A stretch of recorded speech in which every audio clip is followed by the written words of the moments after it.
Ah! Salutations voyageurs, pour fêter les 20 000 abonnés, mais surtout parce qu'il n'y a pas grand monde sur YouTube en ce moment, si on se faisait une petite FAQ.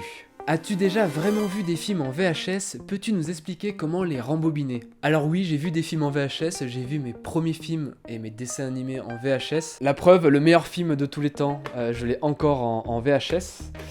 Et que j'ai rembobiné je ne sais combien de fois. Hop. Et pour pouvoir les rembobiner, eh bien, tu la mettais directement dans un magnétoscope, tu prenais une télécommande et tu faisais retour en arrière. Et voilà, oui, je regardais des films en VHS, sinon je pense pas que j'aurais appelé mon émission Old VHS. Comment as-tu appris à tourner des vidéos avec cette qualité d'image? As-tu fait une école de ciné? Alors j'ai fait une licence art du spectacle parcours cinéma à la fac. Je peux pas dire qu'on peut appeler ça une école de ciné, néanmoins il y a eu tout de même des cours pratique, axé montage, After Effects, mais ça m'a pas appris grand chose. C'est pas vraiment la fac qui m'a appris à tourner, à monter, et à ce que je sais faire entre guillemets aujourd'hui. C'est vraiment mes recherches sur YouTube, regarder, visionner des tutoriels pendant des heures, mais surtout expérimenter encore et toujours au fil des vidéos, ne jamais être rassasié de ce qu'on fait, toujours continuer à évoluer. La qualité présente, je dirais pas qu'elle est parfaite, je dirais qu'il faut toujours évoluer, et pour évoluer, il faut apprendre. Évidemment, c'est un peu con ce que je dis. YouTube est vraiment rempli de nombreux tutos de qualité. Si je vais vous conseiller une chose, c'est apprenez sur YouTube. Comme ça, tout le monde peut le faire. Comment prépares-tu les vidéos? Alors là, ça dépend des concepts. Pour les old VHS, il y a la recherche, que ce soit la recherche dans les magazines, dans les making-of qu'on peut trouver dans les Blu-ray et DVD. Ensuite, il y a l'écriture, qui peut être plus ou moins longue. Elle est assez longue pour moi. On attaque ensuite le tournage avec Dimitri, et ensuite, il y a le montage, puis la diffusion. Pour les rewinds, par contre, c'est différent, puisque ça commence par la recherche de la voix. Et j'essaye de trouver quelqu'un qui veut bien témoigner de sa nostalgie par rapport à un film qui l'a marqué. Et ensuite, j'attaque directement le montage sur sa voix, mais je mets aussi pas mal de temps à trouver la musique qui colle à ses propos et à son témoignage. Depuis peu, il y a le tournage qui commence un peu à englober le motion design, on va dire, l'habillage vidéo qui faisait l'essence du rewind. Maintenant, je ne veux pas faire seulement du motion design, mais je vais un peu englober ça d'illustrations réelles. Et ensuite, il y a la diffusion. Mais mis à part les rewinds, comment je prépare mes vidéos? C'est recherche, écriture, tournage, montage, diffusion. À quand un rewind sur toi? Je pense pour le 10e épisode, comme ça me laissera le temps de voir arriver la chose avec le temps que les témoignages arrivent et que je les monte. Donc ouais, je pense pour le 10e épisode. Pourquoi as-tu commencé les vidéos? À la base, j'ai commencé les vidéos comme beaucoup de gens, juste pour rigoler.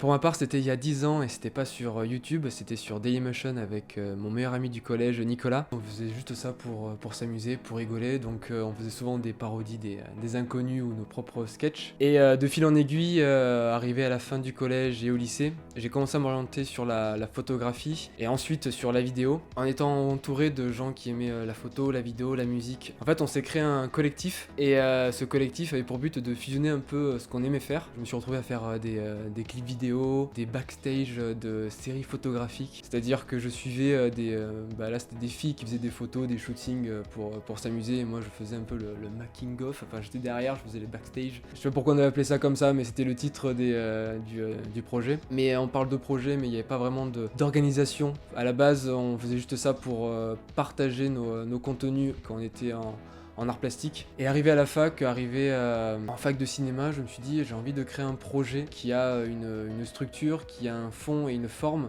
et qui peut durer pendant un petit moment, avoir un concept. Ce qui est le plus dur, c'est vraiment avoir un concept pour commencer. Et en même temps, qui dit la fac dit aussi bientôt la fin des études pour moi. Je voulais aussi créer une vitrine parce que j'étais vraiment intéressé par le métier de monteur, et je voulais montrer vraiment de quoi j'étais capable. Et en gros, avec l'aide de plusieurs copains et dont Dimitri de la chaîne Film, on a créé chacun nos concepts, dont pour moi Old VHS, pour pouvoir faire une vitrine et ensuite essayer de trouver un travail derrière, tout en m'épanouissant dans ma passion qui est le montage et le cinéma. Car à l'heure où je vous parle, j'ai trouvé un travail et c'est pas pour autant que j'ai arrêté YouTube. Pourquoi j'ai commencé la vidéo? Parce qu'à la base ça me faisait rire, et ensuite ce qui m'a fait rire est devenu une passion.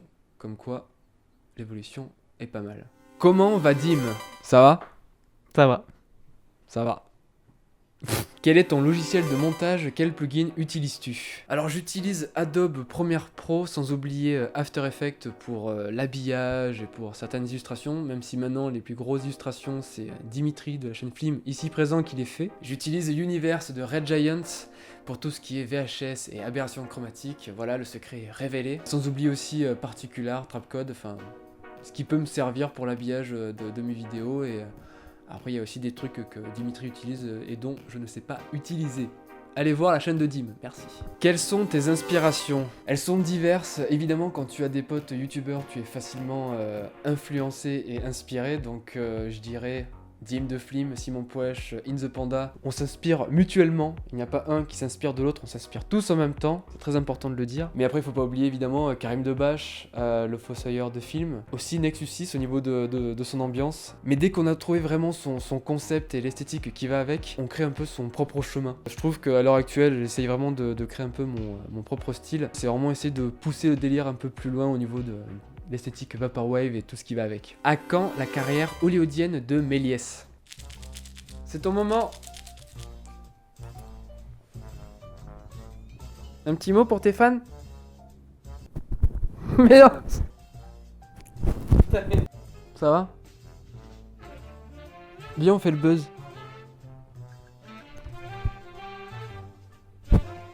Tu peux parler, hein? J'ai déjà pris la grossette avec les paparazzis. Un projet avec Dim de Flim et In The Panda. Un projet avec Dim de Flim, eh ben, j'ai envie de dire que c'est un peu tous les jours, parce que Old VHS ne serait pas Old VHS à l'heure actuelle sans lui, et vice versa aussi pour ses projets, je l'aide pour ses projets, mais d'une manière très minime comparée à lui sur mes vidéos. Nos projets perso deviennent maintenant des projets un peu groupés. Ensuite, singulièrement pour In The Panda, bah, évidemment on sera aussi amené à faire d'autres vidéos ensemble, parce que c'est un très bon copain. Mais un projet Dim, de Flim et In The Panda, non, pas du tout, non. C'est quoi les prochains formats que tu aimerais expérimenter? Au vu de la régularité auquel je poste mes vidéos, je pense qu'il y a déjà assez de formats, mais ça n'empêche que je suis intéressé par le format brut Combini, style interview, que ce soit sur YouTube ou pas d'ailleurs, que ce soit peut-être sur IGTV ou autre réseau. C'est un format qui m'intéresse et j'ai déjà commencé à réfléchir dessus, mais pour l'instant ça reste un peu en stand-by, on verra pour la suite. Tu souhaites vivre de YouTube ou tu préfères avoir un boulot cool dans l'audiovisuel et faire ça par passion? Eh bien actuellement j'ai la chance de travailler dans une boîte en tant que monteur et vidéaste. YouTube restera une passion, je ne pense pas, j'ai pas l'idée de vivre de YouTube. Pour moi ça reste et ça restera toujours un moyen de distraction, de rencontre et aussi d'expérimentation. Vivre de YouTube, c'est déjà être extrêmement régulier, répondre aux codes de YouTube et évoluer en même temps que ces codes évoluent chaque jour. Et j'ai pas le temps, je préfère garder YouTube juste pour m'amuser, expérimenter. Et si un jour je dois exploser et vivre de ça, bah évidemment, mais ce n'est pas dans les projets. Est-ce que tu aimerais réaliser des courts-métrages sur ta chaîne? Oui et non. À la base, les Old VHS, c'était écrit comme une web-série, mais je me suis rendu compte que si je voyais ce projet à long terme, ça allait être compliqué de mettre ça en place, parce que voilà, j'avais écrit les Old VHS quand j'étais encore à la fac, quand j'étais tranquille, quand j'étais encore en licence 2, j'avais encore 2 ans tranquille avant de finir ma fac. Mais ensuite, en y réfléchissant, en étant assez lucide et réaliste, je me suis dit, ouais, mais après la fac, où est-ce que tu vas être et qu'est-ce que tu vas faire? Et je me suis dit, ça va être la merde au niveau de l'écriture et pour préparer les épisodes à l'avance. Et j'ai pas envie de préparer à l'avance, tiens, dans 3-4 épisodes, je vais parler de tel film. Donc déjà, c'est compliqué de de lier la fiction dans les Old VHS, mais en court-métrage à proprement parler, non. À l'heure actuelle, je préfère encore continuer à m'entraîner, à expérimenter le montage d'émissions, ou pourquoi pas, comme je vous dis tout à l'heure, à long terme, faire des formats style brut, Combini, parce que c'est un format que je regarde en tant que spectateur et j'ai envie peut-être de m'y atteler dessus. Et je préfère faire ça, m'amuser avec la caméra, réaliser juste de l'image sans penser à un scénario derrière. Voilà, donc des courts-métrages, non, je ne pense pas. En tout cas, pas sur ma chaîne. Est-ce que ça change la vie d'avoir un GH5? C'est vrai qu'au niveau de l'étalonnage, on est un peu plus libre, même si à l'heure actuelle, à l'heure où je vous parle, je suis encore en plein apprentissage de la bête, parce qu'on passe quand même du Canon à Panasonic et J'ai l'impression de passer du mode amateur au mode professionnel sur FIFA. Niveau étalonnage, c'est bien cool, surtout avec la fonction Vlog. Comme je dis, j'ai encore pas mal de choses à apprendre, mais je suis vraiment très content du bébé qu'on s'est procuré avec Dim de la chaîne Flim. Une autre vidéo avec Victor et Maxime. Est-ce que Méliès t'aide à cadrer tes vidéos? Comment dire? Ah! Non, je suis con, putain.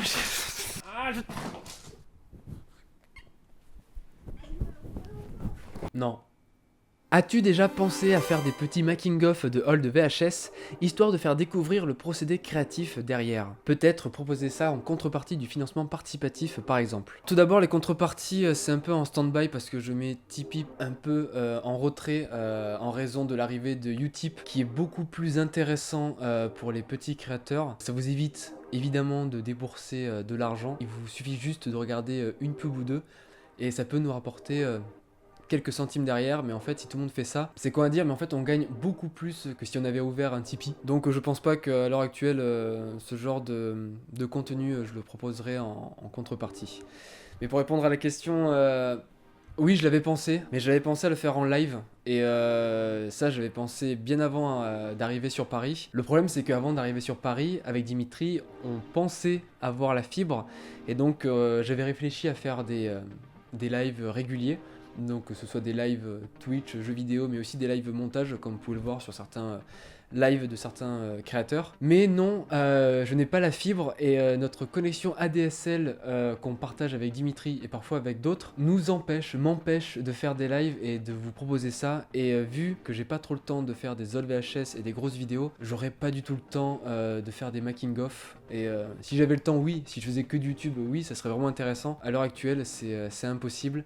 Et je veux pas proposer ça en contrepartie. S'il y a quelqu'un d'Orange qui regarde cette vidéo, s'il vous plaît, mettez-nous la fibre.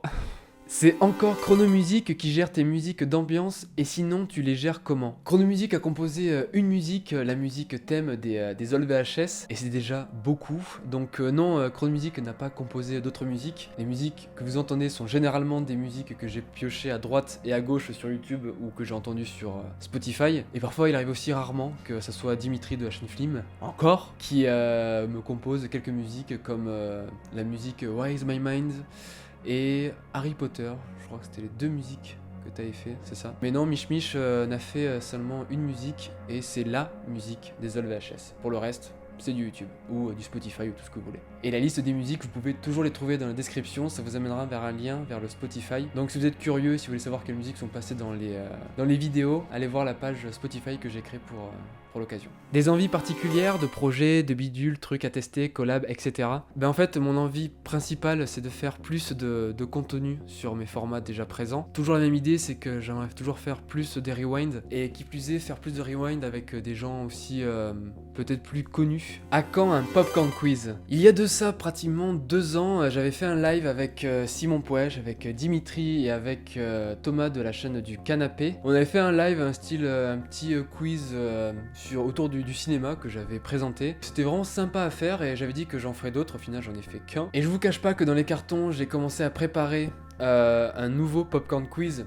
mais là ce serait pas en live, ce serait en émission. Il suffit juste en fait que je trouve le temps, toujours et encore, que je trouve un studio et aussi que je réfléchisse au matériel, parce que là ce serait plusieurs caméras, multicam, multison, tout ce que vous voulez. Mais voilà, j'ai préparé ça, je sais qui c'est que je vais inviter pour le premier épisode, le vrai premier popcorn quiz et non en live. Je comptais le faire cet été, mais au final, trop de travail. Désolé. Mais c'est dans les cartons et c'est un gros projet que je vais mener. Et pourquoi pas peut-être créer une chaîne secondaire spécialement faite pour des jeux, des quiz, les burger quiz à la Luga, on va dire. C'est en réflexion. Ton jeu vidéo de l'été. J'achète et je télécharge des jeux tous les 2 semaines, voire toutes les semaines, parce que j'aime bien commencer un jeu et j'ai du mal à les finir. Donc voilà, si ça va être nos jeux d'été, je sais pas, mais à l'heure actuelle, fin juillet, début août, eh ben, je joue à GTA V, Rocket League et No Man's Sky. Mais sinon, dans le métro, je joue à Pokémon Quest. On peut considérer ça comme un jeu vidéo. Voilà. Comment arrives-tu à concilier ton alternance avec YouTube?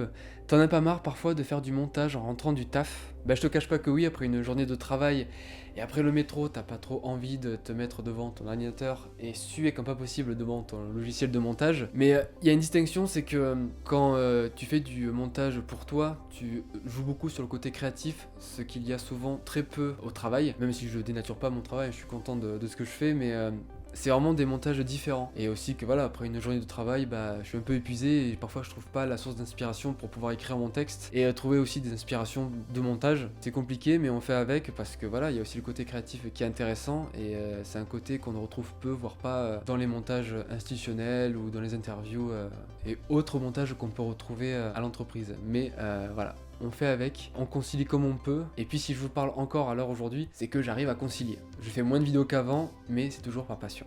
Merci d'avoir suivi cette vidéo jusqu'au bout voyageurs, j'espère que vous aurez trouvé réponse à vos questions. D'ici la prochaine vidéo, je vous souhaite de bonnes vacances, un bel été. N'oubliez pas de vous abonner à la chaîne si ce n'est pas déjà fait, de mettre un like pour soutenir, d'aller faire aussi un tour sur la page Utip pour soutenir sans dépenser un sou, ça fait toujours plaisir. Je vous dis à bientôt voyageurs, et surtout n'oubliez pas, restez nostalgiques. C'est bon, tu peux sortir. C'est chaud là-dedans.